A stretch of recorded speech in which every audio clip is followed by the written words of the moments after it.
The Philippines is much more than what it seems. 26 Philippines! Much more than what some people may give it credit for. Together for Philippines!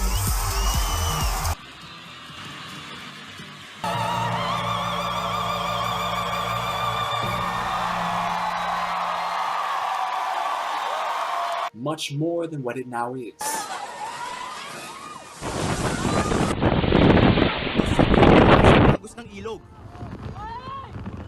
It's not an American territory or a Spanish colony.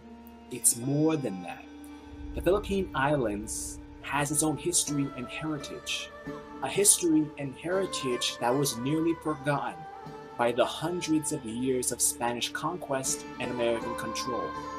There's a reason why some Filipinos and Filipinas don't like the Spanish or American eras, because those eras only reflect the recent history of the islands. What I will discuss is what I know from my own experience and a valuable contribution by a Filipino who also seeks to expand the knowledge of the islands and let people know the hidden truth of the Philippines. In ancient times, the Philippines was the most southern point of Asia. Srivijaya was connected to mainland Asia through the Malacca Strait and trade with the Thai and Khmer peoples. The rest of Indonesia was not considered Asia, as once you get to the most western islands of the region, you have Pacific peoples, culture, and language. A good example is Papua New Guinea. So in many respects, the Philippines was the edge of Asia. The Philippines was the natural melting point of Asia. All peoples from the whole of Asia would gather in the Philippine region due to its natural seafaring routes. Peoples from China, Korea, Japan, Siam, India, and even certain Middle Eastern countries have evidence of being in the Philippines. This is why some people who do not fit the stereotypical Asian look live in the Philippines and are true Filipino. In modern times, Malaysia and Indonesia are considered to be melt as well, but these are fake, artificial European colonies which forced cultures together. The Philippines being a natural melting and mixing of the people and faiths. Islam was first introduced to Southeast Asia through the Malacca Strait and was being spread throughout the region and into the southern Philippines. But the Spanish put a strict halt to the Islamization of the Philippines. The Spanish knew what it was like to deal with Islam. Spain itself was under an Islamic caliphate. The Moors, Reconquista, happened only a few centuries before, and they did not want to deal with it in one of their colonies. Which brings up the question, why did the Spanish take the Philippines at all? The Spanish wanted a way to their colonies in South America by way of the Pacific Ocean. They eventually came upon the Philippines and used it as a stop-off on their way to Mexico. But unlike South America, none of the Philippines was truly under Spanish control at any one time. The Sulu was so dangerous and so difficult to control, it existed as a sort of autonomous region with only occasional Spanish communication. This would remain well into effect in the American colonial era of the Philippines. The Sulu Sultanate would only truly come to an end in the modern times when the modern nation of the Philippines would make a deal with the Sulu rebels. The Sulu Peninsula being an autonomous region, essentially they can do whatever they want with minimal contact from the government. Let's go into detail about native Philippine dynasties. Yes, there were native dynasties in the Philippines. Some people may not think that such a thing was possible in the Philippines, but yes, it is true. I have some information provided by one Pinoy. After reading this information, I decided to narrate the entire entry because this is the truth and people need to know this. This is about the Kingdom of Luzon. The Kingdom of Luzon from the years 1279 through 1571 was an ancient telesocracy once located around the Manila Bay region of the Philippines. Its capital was Tondo, meaning Eastern Capital. Its territories covered most of what is now central Luzon, extending from the delta region that surrounds Manila Bay all the way into the interior along headwaters of the surrounding rivers in the provinces of Pampanga and Bulacan. Many Philippine historians question the term empire when applied to ancient Luzon. The Ming Dynasty, Chinese sources use the term guo, a sovereign kingdom ruled by kings and not chieftains. Yet the actions of Luzon are evidenced by Portuguese chroniclers in the early 1500s. Its effort to control and manipulate the politics and economy of neighboring countries around the Straits of Malacca is not the action of a mere kingdom, but rather that of an empire. Since China recognized only one empire under heaven, they recorded Luzon merely as a kingdom, as they did with other empires of that period like Japan and Siam. Luzon was at best a teocracy, a trading empire like Brunei and Malacca, or the earlier Majapahit and Srivijaya empires of Java and Sumatra. Luzon was probably derived from Lusong. Lusong was the old Kapampangan name for Manila Bay. The Kapampangan ethnic group who once occupied most of its northern and western banks were a seafaring people that traditionally gave names to bodies of water that served as their highways. The communities that grew from these are named after these bodies of water. The word Lusong in both Kapampangan and Tagalog can be defined as 1. A mortar or wooden pylon used for pounding rice. 2. To plunge and or to ride with the wind or current in both Kapampangan and Tagalog. Manila Bay may have been named Lusong by both groups because the rivers within their settlements all plunge and empty themselves into it. 3. Also the land below the wind, according to other traditions, while Sunsong, China, referred to the above the wind, since Sunsong is a Kapampangan and Tagalog word which means to sail against the wind. In Chinese tradition, however, Lusong is made up of two characters, Lu, which means backbone or substitute, and Song, which refers to the Song Empire.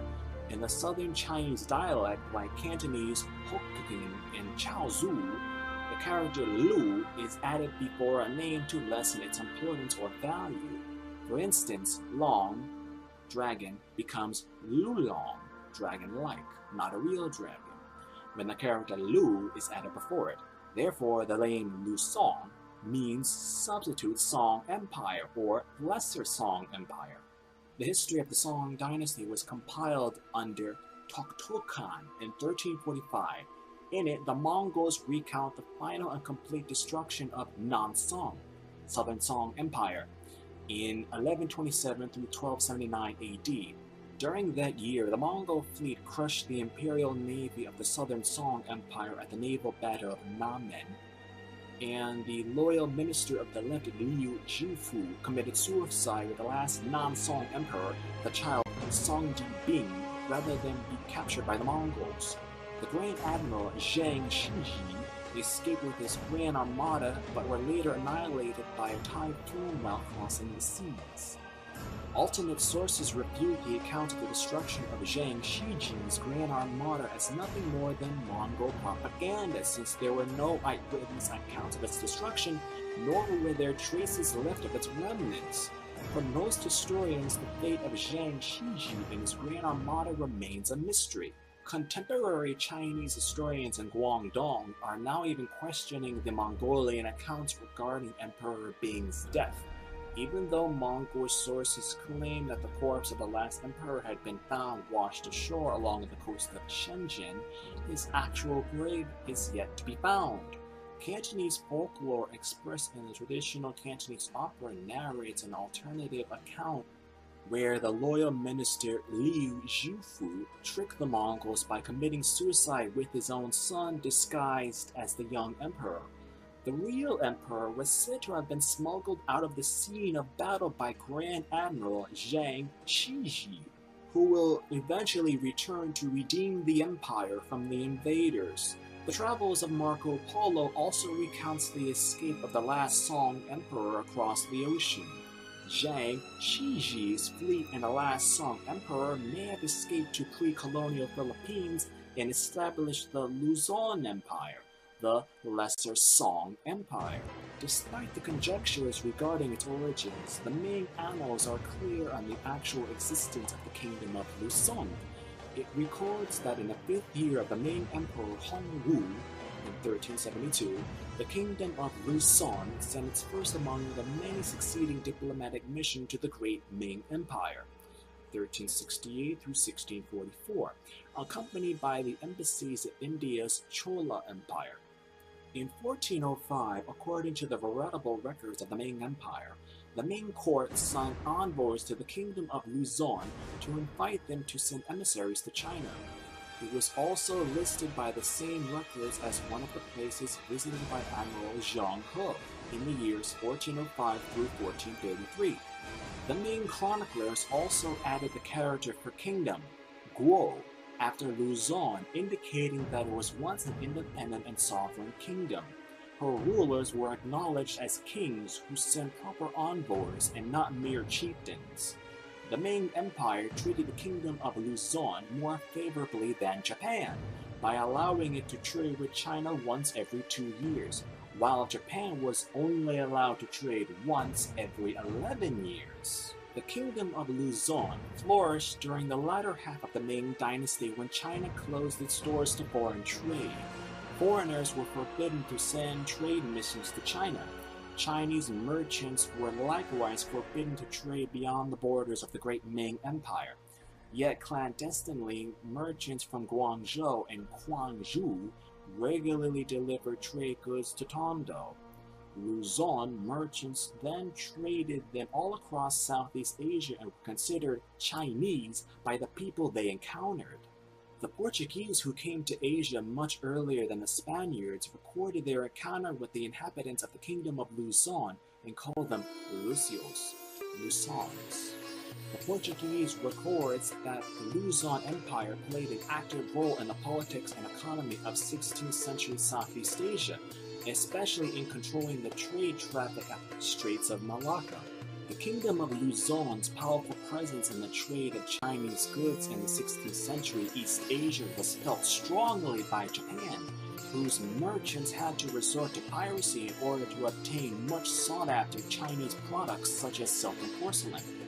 Famous 16th century Japanese merchants and tea connoisseurs like Shimai Shoshisu and Kamiya Soten established their branches here. One famous Japanese merchant, Luzon Sukezaemon, went as far as to change his surname from Naya to Luzon. Tondo had always been the traditional capital of the Kingdom of Luzon. Its traditional rulers were the Lakandula, meaning Lord of the Palace. During the reign of Paduka Sri Bajinda Raja Danyan di Pertuan Bodhika, 1485 through 1521, the Kingdom of Brunei decided to break the Kingdom of Luzon's monopoly in the China trade by attacking Tondo and establishing the city-state of Maynila as a Bruneian satellite. A new dynasty under the Sailila was established in Manila to challenge the House of Lakandula in Tondo. When the Spaniards arrived in 1571, the unity of the Kingdom of Luzon was already threatened by the uneasy alliance of 3 kingdoms of Luzon, the Raja Matanda of Saipa, the Lakandula of Tondo, and Raja Suleiman III, the Raja Muda or Crown Prince of Maynila, and Laxmana or Grand Admiral of the Maccabi Armada. Powerful states like Lubao, Betis, and Macabebe became bold enough to challenge the traditional leadership of Tondo and Maynila. The Spaniards took advantage of the chaos, playing favorites with one ruler and pitted them all against one another. Rumor had it that the Spaniards had poisoned the Raja Matanda of Maynila so as to win the support of the Lakandula of Tondo, disregarding the legitimacy of Raja Suleiman III as Raja Muda. The Spaniards installed the child Baja Bagdo as the new king of Maynila. In 1571, Raja Suleiman III, the Raja Muda of Maynila, and Laxmana of the Macabebe Armada challenged the Spaniards to a naval battle at the estuary of Bancuse. The Spaniards were able to crush Raja Suleiman III and his Maccabi armada due to the lack of support from the other rulers. The kingdom of Luzon was then quickly overtaken by the Spaniards. Its territories were carved out and distributed as spoils among themselves.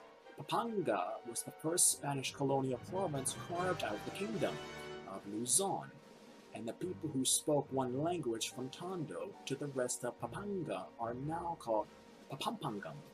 After the collapse of the Kingdom of Luzon, the Spaniards were finally able to create their first colony in Asia, the Philippines, named in the honor of the Spanish King Philip II.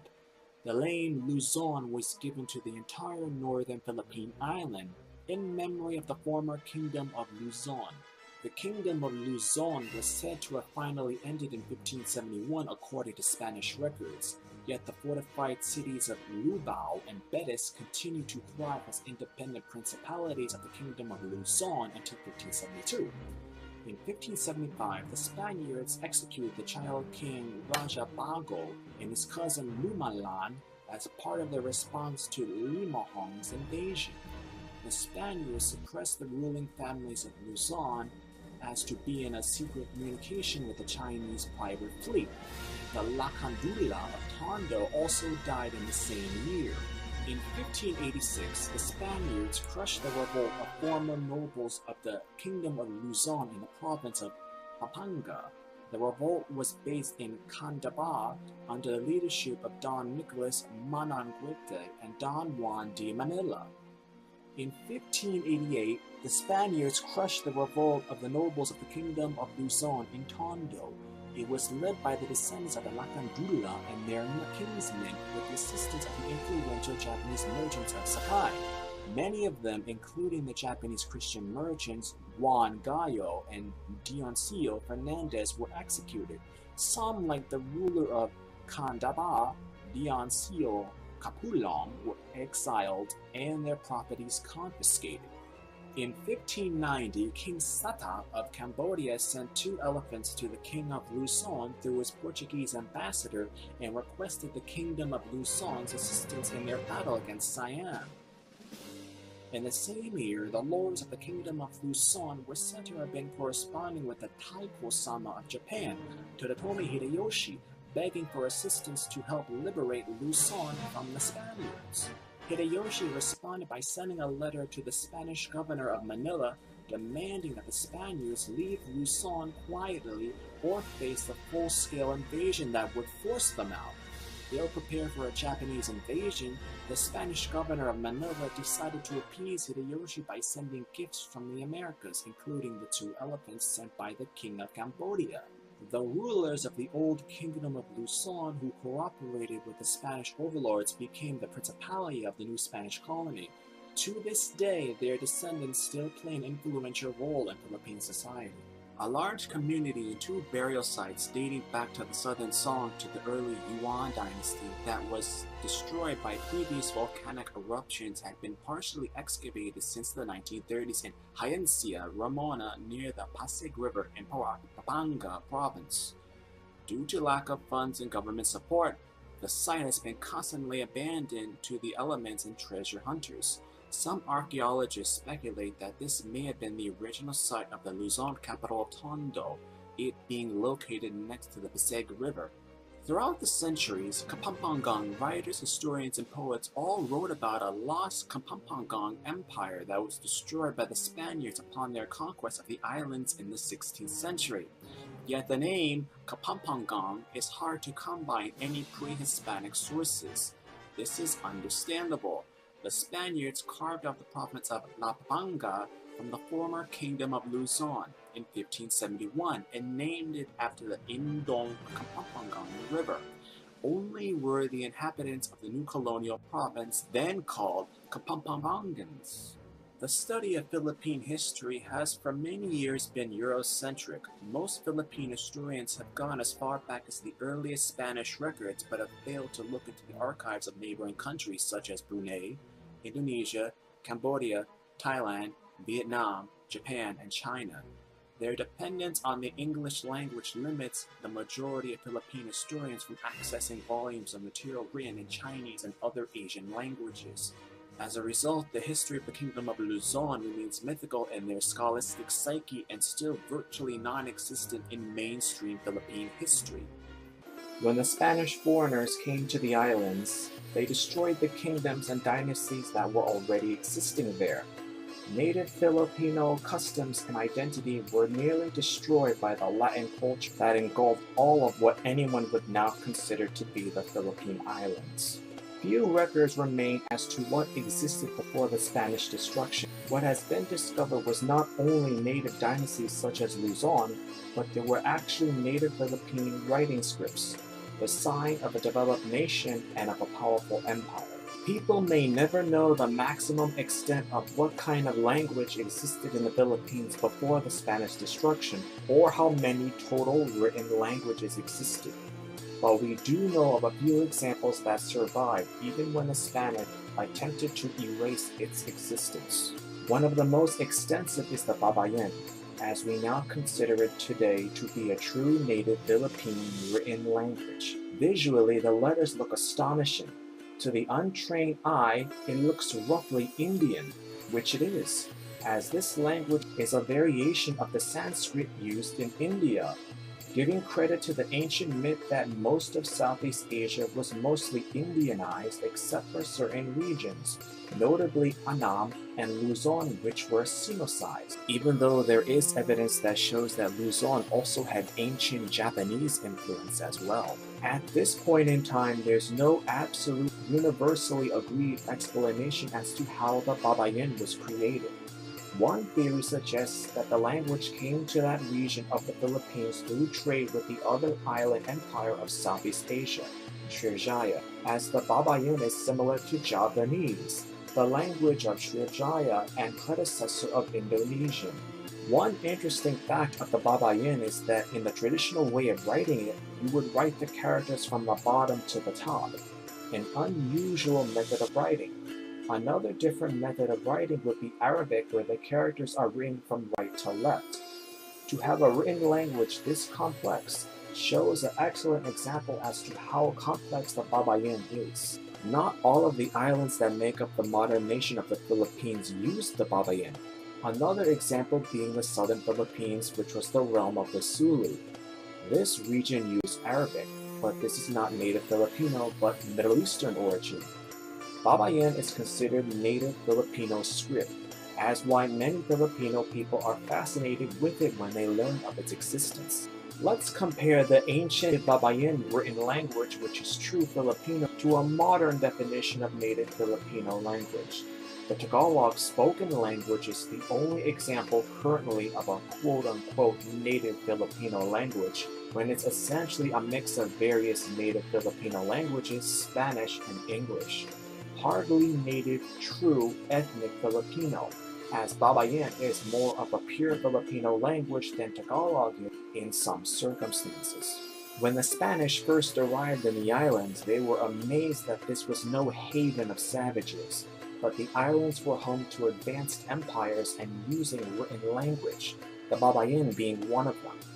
The Babayan script was actually in use during the Spanish colonial era, being in widespread use and public knowledge until the late 1800s, which was at that time roughly the end of Spanish rule.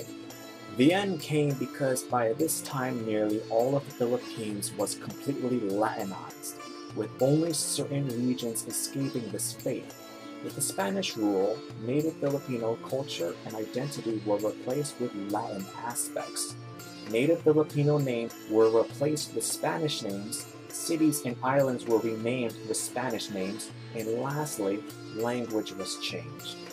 The Babayan, along with other written languages, was not passed to future generations because previous ones did not have the time to teach it to their descendants, or believed it to be heathenistic and outdated, favoring Spanish or later English when the Americans took over from Spain in controlling the islands. In the modern Philippines, the Babayan language is not necessarily understood. First reason being that after independence, Babayan was not known among the people enough to be the national language, Seeing how by this time in the 1940s, the first generation of Filipino readers were roughly the grandsons of the last Babayan writers. Thus, they did not know the language, and it was not viable as the language of the country. If the leaders did not know the language, then how would the people? Second reason that English seemed more favorable than the Babayan as the national language along with Tagalog. Both were in use and much easier to teach in some ways than the Babayan. Third reason being that Babayan was never standardized, as there were different regional variations of the language. One written text may appear slightly different if it was read in different regions of the country. There was never any single form of the language adopted anywhere in the Philippines. There are obvious reasons why the written language is not the official script of the country today. Some might be wondering, would Babayan ever be readopted on the national level? Possibly yes, possibly no. Again, there were other forms of written language in the Philippines before the Spanish destruction. Yet the Babayan seems to be one of the few examples that can be retaught on a nationwide level. When the Spanish destroyed native Philippine culture to replace it with the Latin culture, the Filipino people were forced to read, speak, and write in Spanish. There might have been even more advanced script than the Babayan, but we will never know. All that remains is the Babayan and a few other written examples of native Filipino text. My own personal view is that there is a slight chance, with China retaking its position as the most powerful Asian nation, all countries in Northeast and Southeast Asia are slowly appreciating their own Asian cultures once more. There's no more absolute faith in westernization. The Philippines might appreciate its own ancient culture, what is left of it, and might want to recreate it for future generations. It might be taught regionally at first, and this might spread to other areas, and then finally, possibly on a nationwide level. Even if the Babayan written script does not ever gain widespread understanding again, there are still those people who know of its existence. It survives, despite the Spanish attempts to destroy it. It survives, and with that a whole new generation of Filipino people will learn who they are and what it means to them. It survives, and an international audience can see just how advanced the islands of the Philippines once was. I have spoken about the Philippines and how it was once perhaps the most powerful and diverse of Southeast Asia before the Spanish destruction. When the Spaniards came in 1521, this marks the end of everything. I have had many comments and requests to once again speak of the history of this country before the Spanish destruction. I have actually did history about it before, but I will now do the most detailed historical account I can possibly do to the demands of the viewers, listeners, and subscribers. The Lost Kingdoms range from a native Luzon kingdom to another kingdom founded by a minor prince from an Indian empire, to a confederacy founded by exiles from an ancient Indonesian state, and an Islamic sultanate that was able to completely evade Spanish colonization. And last but not least, one ancient kingdom that existed before the Spanish destruction and still exists to this day. But you would never think of all that when you look at a modern map of the Philippines. It is completely unheard of. When you see maps or timelines of Northeast or Southeast Asia, many have asked, why is the Philippines never included on the map, while neighboring regions like Malaysia and Indonesia are? This is where the truth lies, or does not. When Malaysia and Indonesia became European colonies, most of their pre-European heritage and history remained during the occupation. With the Philippines, it did not. As was Spanish and Portuguese custom when they were building their empires, the native culture and identity of the conquered nation and people was destroyed. The Spanish and Portuguese crowns thought that by demoralizing the people they conquered, they would be easier to control. And they were right, for a time at least. Another factor was that when the British and Dutch controlled Annam, Malaya, and Srivijaya, now called Malaysia, Burma, and Indonesia, they actually just controlled the population. Most of the culture remained, but basic customs had to be forced upon the people such as dress, presentation, and language. The same thing occurred when the French occupied Annam and Tonkin. now called Vietnam, Laos, and Cambodia. However, when the Europeans took possession of these regions, they were not unified in the way we imagine today. In all cases, they were smaller settlements that became larger as the native dynasty or kingdom became weaker, such as the Philippines, Malaysia, Indonesia, or the tributary nation became weaker. Hence, China's vassal states of Burma, Vietnam, Laos, and Cambodia. Spain controlled the Philippines from 1521 to 1898. That's 377 years.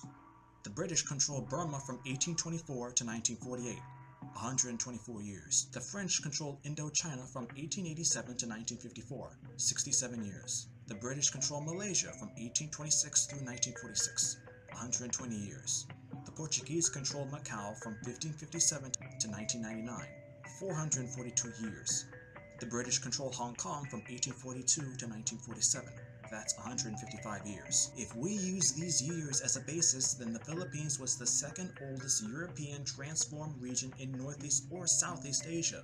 Macau was not a colony in the traditional sense. It was mostly a port, not even used that much until the mid to late 1800s. The Philippine Islands were used more commercially by the Spanish on their routes from Mexico. In many respects, Luzon was under foreign control longer than any other power. With this in mind, it's easy to understand why the Philippines has lost its Asian heritage.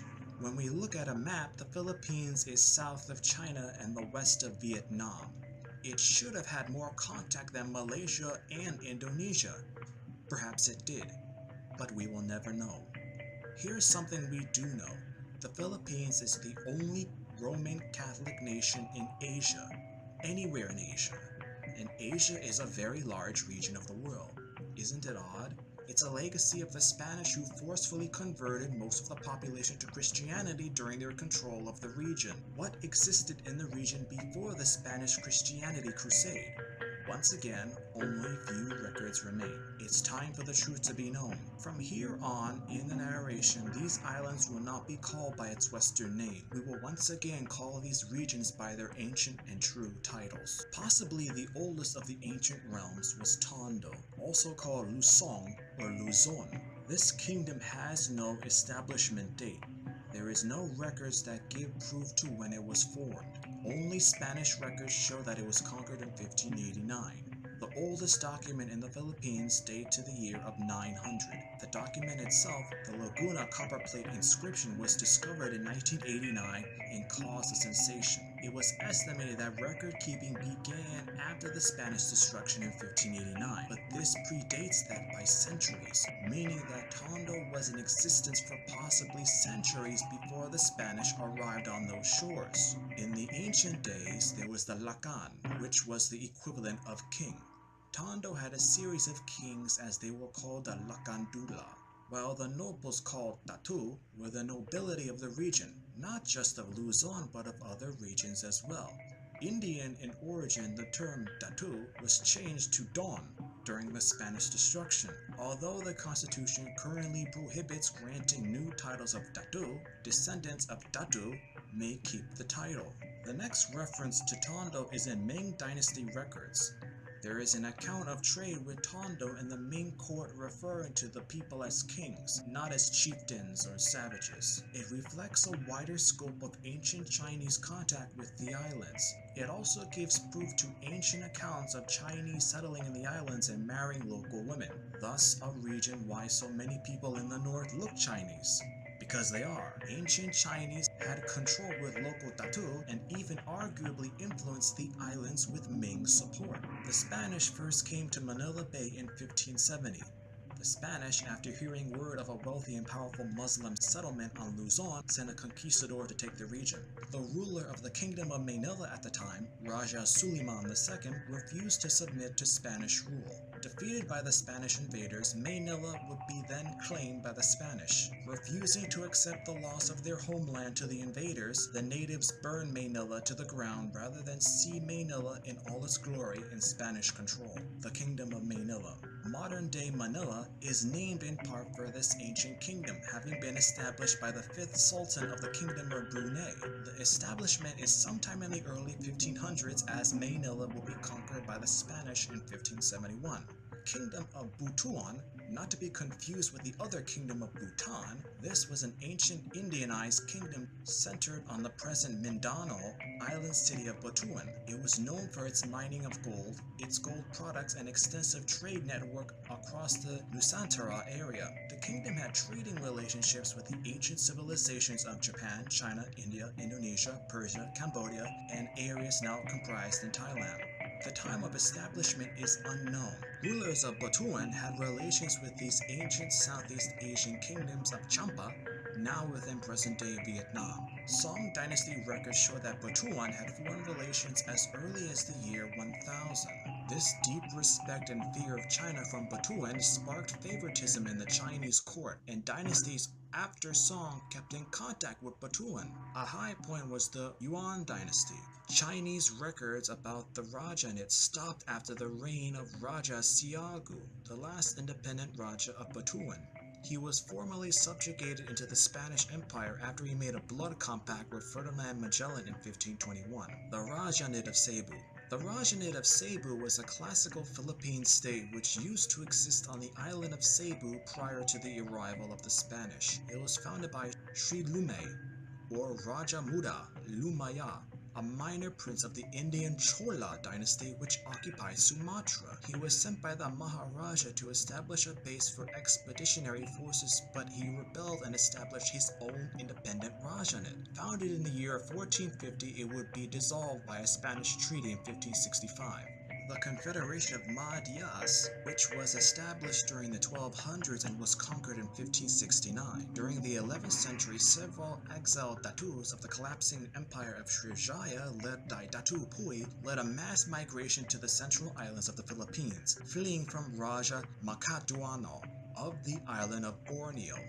Upon reaching the island of Panay and purchasing the island from the Negrito chief Marikudo, they established a confederation and named it the Confederation of Madhyas, centered in Aklan, and they settled the surrounding islands of the Visayas. This confederation reached its peak under Datu Padojong. During his reign, the Confederation's hegemony extended over most of the islands of Visayas. This kingdom was strong enough to make naval attacks against Chinese imperial ships. A particularly powerful kingdom, it was feared by both Tondo and Manila. The country of Mayi was another state that existed before the Spanish destruction. Centered on the island of Mindoro, records of it exist in Brunei and Song Dynasty China. The years of establishment and conquest by Spain are not exactly clear. The Sultanate of Maguindano, an Islamic state that existed just before the Spanish destruction in 1500 and was dissolved in 1898. The historical realm was the entire peninsula of Zamboanga, although at its height it controlled much of Mindanao. During the Spanish destruction, the Sultanate was able to fend off Spanish invasion and was never colonized by Spain. The Sultanate of Sulu, the only kingdom which was established before the Spanish destruction to still exist, albeit in a weaker form. In 1380, Karim ul Maktoum and Shariful Hashim Syed Abu Bakr, an Arab trader born in Johor, arrived in Sulu from Malacca and established the Sultanate of Sulu. Sharif ul Hashim was a direct descendant of the Islamic prophet Muhammad. This sultanate eventually gained great wealth. Currently, the issue of those who would be the legitimate Sultanate of Sulu is disputed by several branches of royal families. Perhaps the strongest of all the kingdoms, Sulu fought against all invaders: Spanish, British, American, and even Philippine forces. The territory of Sulu came to be the largest of all the kingdoms and a source of much pride for the modern nation of the Philippines. The Sulu's territory was very distant. The Spanish never had full dominion over the Sulu as they were too dangerous and too distant to oversee. The range of Sulu covers much of the present-day Philippines and even Malaysia. The Sulu survived the Spanish destruction but was gravely weakened by the American takeover. Even the Americans were not able to fully subvert the Sulu. When the Philippine nation was created, the problem was handed over to them. As of now, the Sulu region is autonomous, not fully under Philippine control, and even to this day, few venture into its territory. That's it. Very interesting. Extremely interesting. It makes sense that the Spanish would destroy the native dynasties in the Philippines because it would assert Spanish authority. This is why the Aztec, Maya, and Inca cultures were all destroyed by Spain in Central and South America because they were threats. The Philippine Islands had its native cultures, the Mayan, Confederation of Manayas, Kingdom of Manila, Rajanate of Bhutan, the Rajanate of Cebu, the Sultanate Maguindanao, and lastly the Sultanate of Sulu. Sulu is often spoken of the most because it lasted the longest. It outlasted the Spanish and American eras, the only native Philippine rule to do so, as now the discussion will go to something more recent, the Sabah dispute. For a moment, let's go back to Sulu, as a sultan would actually lease Sabah to a European power, the British, as the rights would eventually fall to Great Britain. The claim of Sabah would fall to the United States of America, inherited when the United States of America took control of the Philippines. And later the Philippines itself would take this dispute also. The British knew that land was leased, but they would not give the land back to the Philippines or to America. Instead, the British slowly integrated the land into the Malaya colony. Once Malaysia and the Philippines were independent, the claim would naturally be brought up again. Each time the Philippines brought the claim up, Malaysia would either ignore the claim altogether or give excuses as to why they should keep the Sabah region. It's a geopolitical reason as to why Malaysia will not return the lands of Sabah to the Philippines. The modern nation of Malaysia has at the moment around 27 million people living within it. The Philippines has around 94 million people living within it. Malaysia clings to its former colonial master, the United Kingdom, for defense, while the Philippines is under the watch of the United States of America. If Sabah was to be returned to the Philippines, then the size of the modern nation of Malaysia would decrease nearly by half and would be at the mercy of Indonesia, which relations are not exactly that good to begin with. To try and throw out the claim, the Malaysian government has actually partially colonized the region by putting Malaysian people into it and deporting Filipinos. It's a problem that still exists and will not go away so easily. This is the true history of the Philippines. From its own dynasty having relations with nearly every other country in Northeast and Southeast Asia, to the Spanish colonial era, and to the era within the United States of America. The Philippines is a truly fascinating and impressive country that demands respect. I would like to